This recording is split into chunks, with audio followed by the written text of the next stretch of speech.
Hello and welcome to another very special GG weekend watch. Yes, it is the return of the world's greatest horse race, the 2022 running of the Grand National. And this year's race is set on the back of two fantastic runnings of the race, but there are stories aplenty, of course, in this year's race. But that's not it, though. There are, of course, plenty of brilliant racing across the 3 days then of the Aintree Festival. We will be focusing, though, on the Friday and the Saturday, though, of course, the televised races there, but plenty for us to get our teeth stuck into. I will be doing so in the company of birthday boy from yesterday, Daryl Carter. Very happy birthday to you.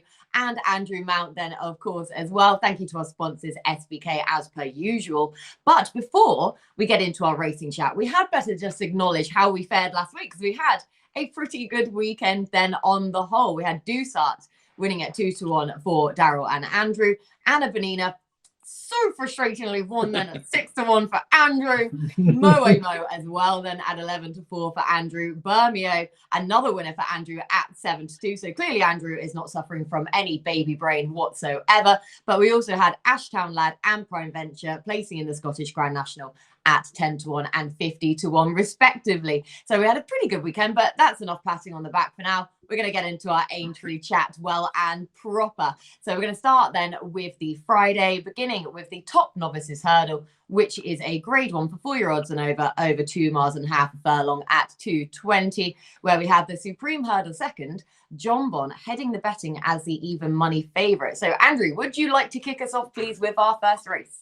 Yeah, hi Kate, hi Daryl, and happy 40th for yesterday, Daryl. Just hope you had a good time. Yeah, I mean, was John Bon second? There wasn't really a second in the Supreme, was there? No, you know, it was there was a winner and everyone else that you could be sort of grouped together. So I know Daryl's never been convinced by John Bon. I'm sort of in the same camp a little bit, perhaps to a lesser extent than he is.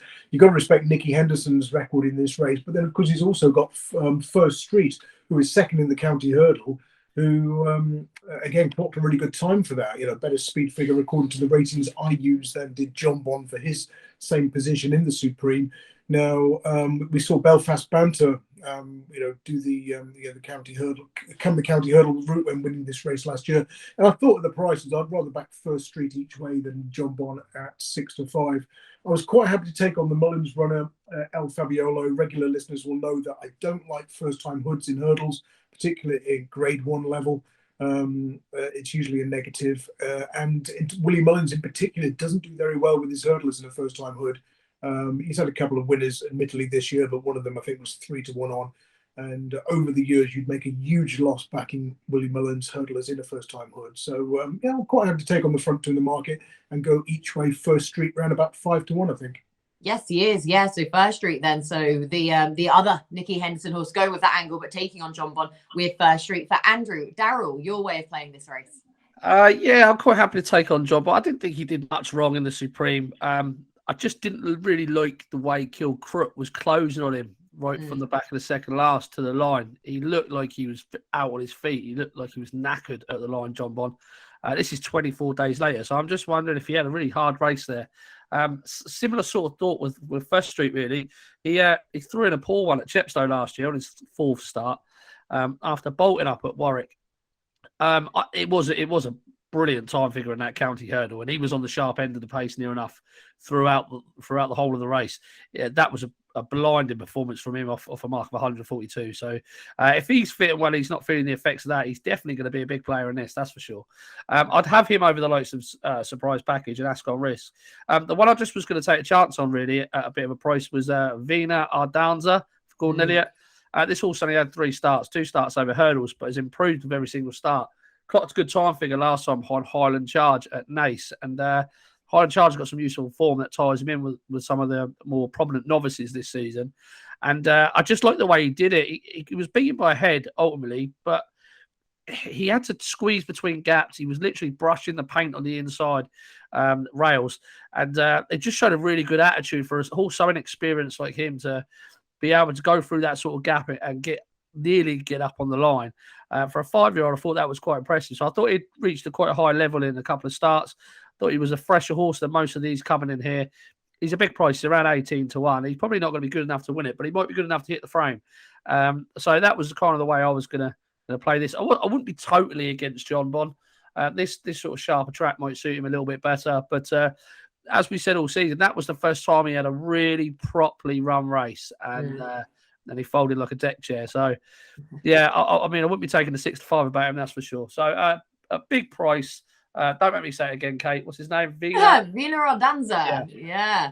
Well, I think so. Anyway, that's good. Don't quote me on this, whatever you do. But yeah, just from the reading, he looks a fascinating runner there. If you can get 16-1 around him then to reach the frame, that looks a really interesting runner, a good way of playing our opening race. The 255, then, this is a grade 1 mild main novices chase for 5-year-olds and over 3 mile 1. And what a race this is. In my opinion, this is the best race away from the main event itself, because I can't wait to see Brave Man's Game taking on Long Presse and Ahoy, Senor. Personally, I will be giving the biggest price horse of these a chance with Ahoy, Senor, who does have to reverse a form, admittedly, with Long Presse from Cheltenham and Brave Man's Game from Kempton. But I've just been waiting for this lad to get back to Aintree, as Kempton didn't suit him. He couldn't get into any rhythm around there. He didn't have any cut at any of his fences. And then he just didn't suit Cheltenham either. It was too much of an undulating track for him. He just wants a big, flat, galloping track. Strangely left-handed, even though he jumps out to his right. But I think we'll see him back at his brilliant best at Aintree. So he will do for me at his current price of 11-2. Daryl, your take on the race, please. Yeah, I think you make quite a good case for him there, actually. Oh, thanks. He wasn't far behind. Yeah, no, I'm not siding with him, but he wasn't far behind Long Presse, was he? And he was sticking on well at the finish. He's a lovely horse to look forward to for the future, that's for sure. They put Brave Man's Game in as favourite for this during the week, and I can only assume that's because they think Ahoy, Senor and Long Presse had tough races at Cheltenham. That might well be the case. He might come in a fresher horse, but I just don't think he's as good as them, in all honesty. The form he's shown is nowhere near the level of that RSA run. Last time out by the pair of these.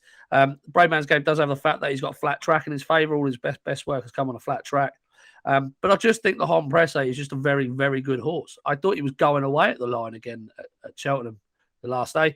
I really like him.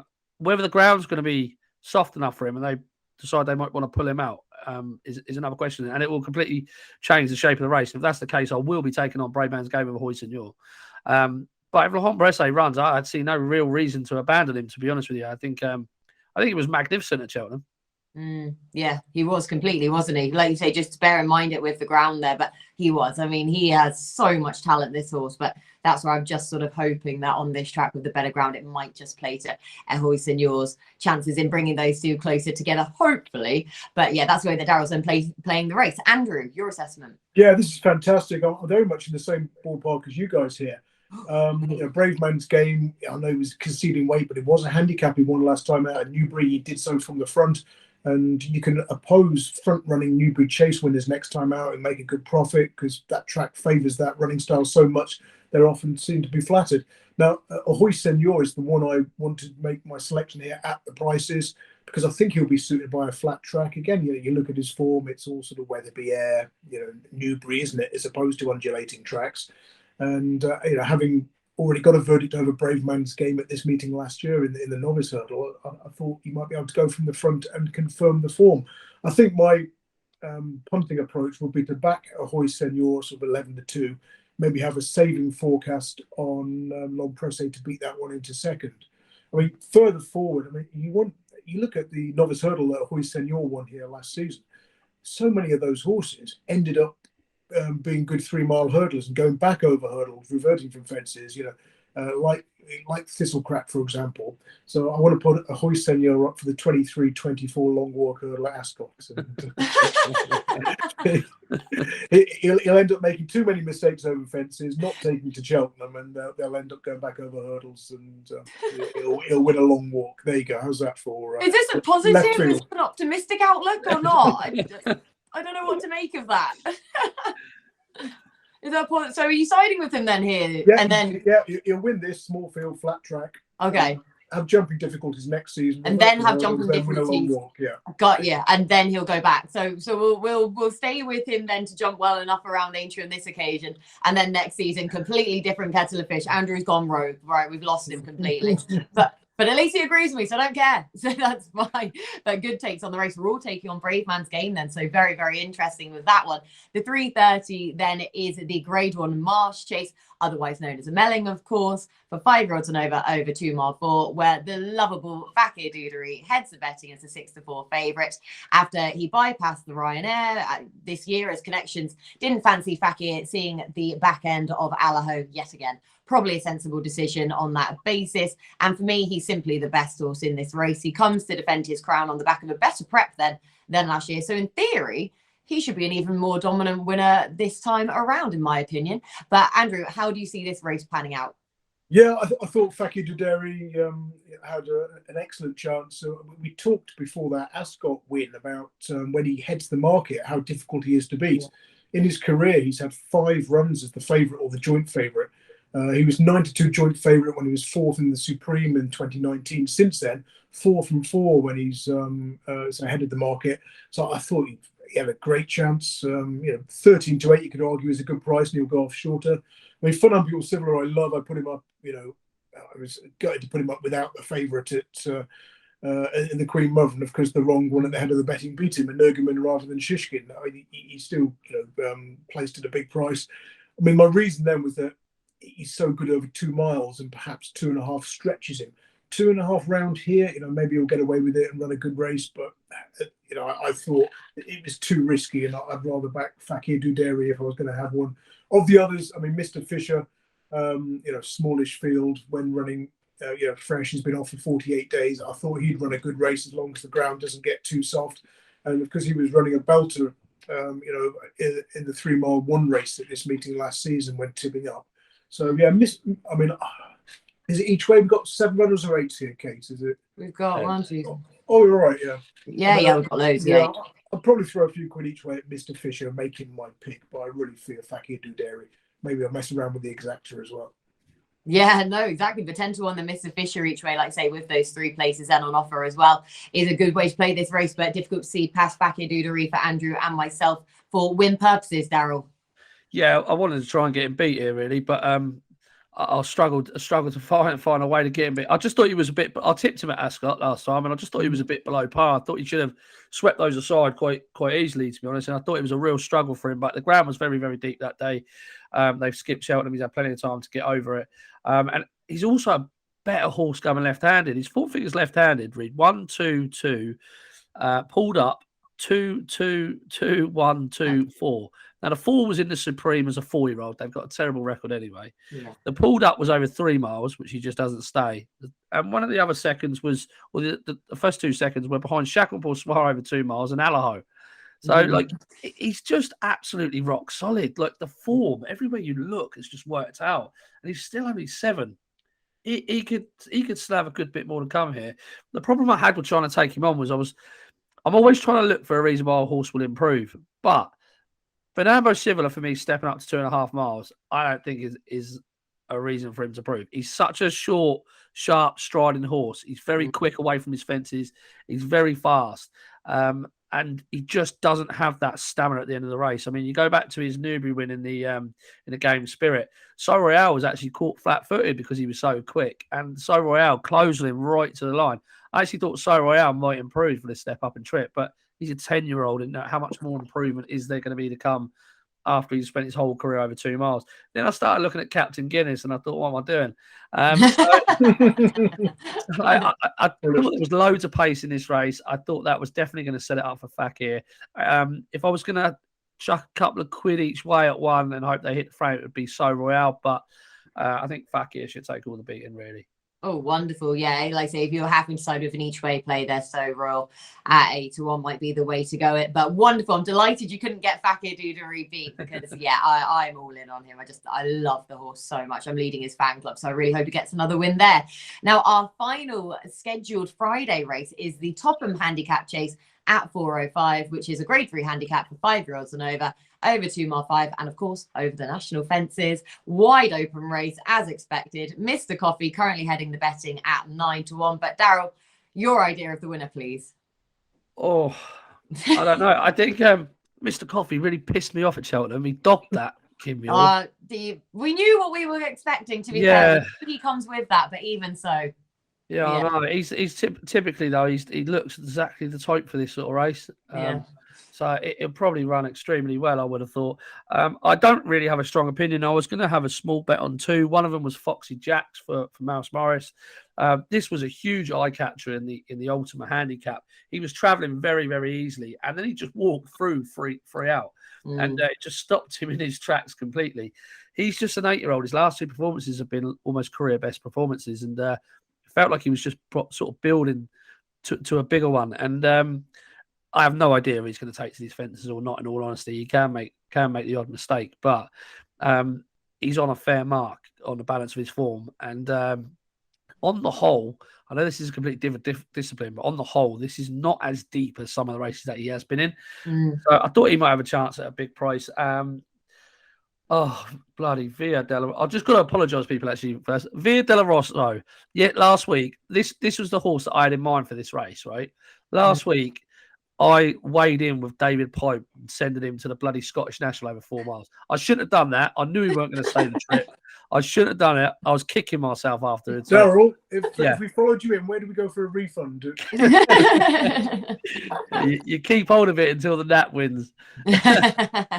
But yeah, I can't now back him 6 days after a Scottish National. If he wins, God, I'll tell you, I'll never back David Pope ever again in my life. The other one, sorry, I got another one for you. Is Cobolobo for John Joe O'Neill. Again, another old 10-year-old here. It's around 40-1. This horse really caught the eye off the back of a break and a wind surgery last year in December in the Beecher chase behind Snow Leopardess. I've never really had him down as a strong 3-miler. Now he's been running over 3 miles for God knows how long. They even stuck him in the Devon National at 3 miles 6. Never going to stay. Yeah. And I just think coming back in trip to 2 miles 5 will suit him really well. He jumped lovely round here in that Beecher chase, travelled strongly, kept out of trouble, made a move as well, and then it just petered out. And I just thought, coming back, he's got to come back in trip, surely. So I'm glad they've done that here. It wouldn't be a confident selection, but I think he'll go well. You're going to get about 6 or 7 places in this. So Cobolobo and Foxy Jacks. Yeah, Cobolobo around 40-1. You're hoping Via Della Rosa does not win or go close, but also with Foxy Jacks. Like I said, he's a horse where he's either going to absolutely thrive over these fences or it's going to be an absolute disaster. Yeah. And I cannot tell which way with that lad it's going to go. But yeah, he's a funny horse, isn't he? Jumping out to his right, but then goes well enough. I don't know. He's odd. But yeah, we'll see how he goes. Anyway, it's going to be a roller coaster for him. Andrew, the top one for you. Yeah, very low in confidence in this race compared to some of the others. I was quite interested in 5-star Getaway, being trained by Christian Williams, because his handicap chasers have been doing so well of late. He was 6-1 joint favourite when he ran into stablemate Captain Nor at Kempton last time out. I thought, having run so well in the spring previously, he might leave that form well behind. And like you say, you're always guessing as to how they're going to take to these fences, though. You've seen so many fancied horses just like hate it and, clout the first and pull up. The other one is Mac Tottie, who has got form over these fences. He won the Grand Sefton, of course, earlier this season. And although Peter Bowen hasn't got the ammunition that he had in previous years, you can back his runners at Aintree at the festival and make a profit over the course of his career. He's also got Frankie de Burle here as well. But I'll go 5-star Getaway over Mac Tottie. But you're talking very low confidence, very low stakes if you follow me in. Yeah, exactly. So neither of lads overly confident there. But yeah, 5-star Getaway, Mac Tottie. Mac Tottie was probably one that I was interested in at his current price as well, just because his win then over these fences earlier in the season. But Senior Citizen, he looks pretty solid as well in the basis basically of how well he's taken to these fences with his couple of most recent starts then over them as well. But yeah, it's tricky to have a confident selection then in this year's Topham. But Andrew, I'll throw it back to you, please, for anything else from Aintree on Friday. Oh, hang on, so I'm just watching the... Come on, Piper, get up! Get up, boy! Oh, has he? I don't know. That was Piper versus Night Salute. So I've thrown a few quid at Night Salute when he couldn't win. I probably should have put him to lay some short, but there you go. Cracking finish. Yeah, this... sorry, where are we? 4. Oh, my God, he's been beat, I think. Piper's got up, is he? No, I think Piper's been beat. Oh, Piper's been beat. Go on the British juvenile form. Yeah, this is the Okay, this race is the one I was talking about regarding Ahoy Senor, because he won it last year from Brave Man's Game at 66s. Now you look at previous winners, Champ won this, the World's End, Thistlecrack. They all ended up winning Grade 1 long walk hurdles at Ascot, didn't they? At Fisher's Cross as well. He was another one who ended up being a very good staying hurdle. I mean, this looks completely tricky. Maybe you'll be able to fill us in on sort of Gentleman at Arms and what that one's chances are.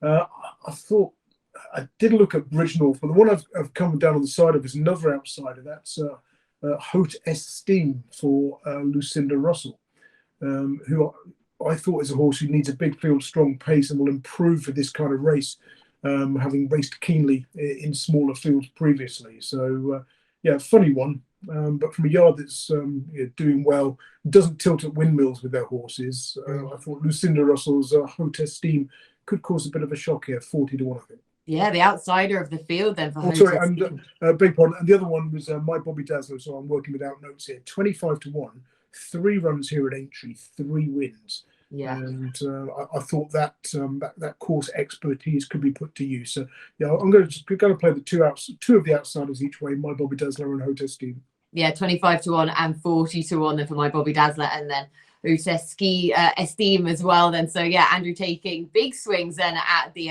Grade 1 Sefton, Daryl. Or anything else for you for Aintree on the Friday? Yeah, 440 Banbridge will take all the beating. This is one of the worst Grade 1s you'll ever see in your life. He'll take all the beating in that. He's fast on the upgrade. His step up and trip's definitely going to suit him. He's always been thought of as a 3-miler. Obviously won the Martin Pipe last time out. I think he'll take a world of beating in that. And in the 145, Langadan, load up, get your money back from Cheltenham. He's a good thing. Yeah, after being brought down then at Cheltenham in the Martin Pipes and himself. So Langadan then in the 145 at Aintree and in the 440. Daryl also going there, but going with Banbridge instead. And just to quickly then touch on Gentleman at Arms. I mean, they all think he has a right chance basically being stepped up now over this trip. He's been getting away with it basically at shorter and just been making light of those races, but they think that there's going to be far more improvement to come from him over 3 miles, and he's just a really likable horse. And as Daryl says, it's just a pretty weak Grade 1, so hoping to take advantage of that with all of his experience from his racing career so far. So hopefully if that gives you a few pointers, then confidence is behind him. Anyway, so any other Friday selections from anywhere else, Daryl? No, I haven't really had a chance to look anywhere else, to be honest with you. No, Aintree is all that matters, to be honest. Andrew, anything from anywhere else? Yeah, just a quick mention, Langadan's race, the 145 that we haven't covered. This 2.5 mile handicap hurdle tends to go to a horse who comes from off the pace. Top Moon was half interesting. Second run for Ben Haslam after switching yards. That's a positive angle. He's 80-1. And Tronador for Gordon Elliott. Now, this one was down the field in the Coral Cup last time. But Gordon Elliott's had 12 horses who finished 4th or worse in the Coral Cup. Of those 12 horses, next time out, 5 of them went on to win for a profit of £7.12. Another one was second at 10-1. So I thought, Top Moon and Tronador could go well here. Tronador much shorter than Top Moon, around about 14s, I think. Yeah, he is. Yeah, Tronador 14s. And then you say Top Moon is the outsider of a lot, 50-1 in the 145, then at Aintree. So, Andrew, your nap of Friday. Nap of Friday. That's a very good question. Hang on. Keep buying time. I'll go for First Street in the 220. Wonderful. And Daryl, even your nap of Friday. Langadan. Oh, yeah, well, to be fair, that was pretty much a given then. And I will go Fakir Doodery, therefore, to hopefully, I mean, you've all given me votes of confidence. So hopefully then in the Marsh Chase at 3:30, Fakir Doodery shall win. Right, outsider. We're mixing it up again. Outsider then on Friday, Daryl. Oh, what's his face? Vina Ardanza in the 220. Yeah, good one. I was hoping you were going to go back there then. Andrew, outsider. I'll go My Bobby Dazzler in the 440, so 3 from 3 at the track, and tends to come from off the pace as well. There's loads of front runners in this race, so it should be set up nicely for him.